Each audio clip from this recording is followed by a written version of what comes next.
Hello ma'am, tuturo ko sa inyo ma'am paano natin i-update ang local channel kasi yung iba hindi na nagpi-play, error na yung ibang channel. So i-update lang natin yung local channel sa M3 FPTV. So una ma'am, connect nyo sa wifi, tapos punta kayo dito sa M3 FPTV, open natin, tapos click natin yung left side ng remote arrow, tapos click ulit ng left side. Ayan, click ulit. Ayan, tapos settings.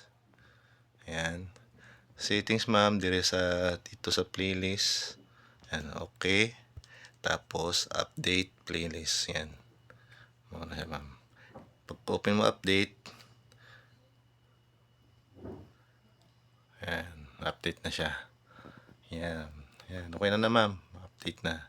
Thank you.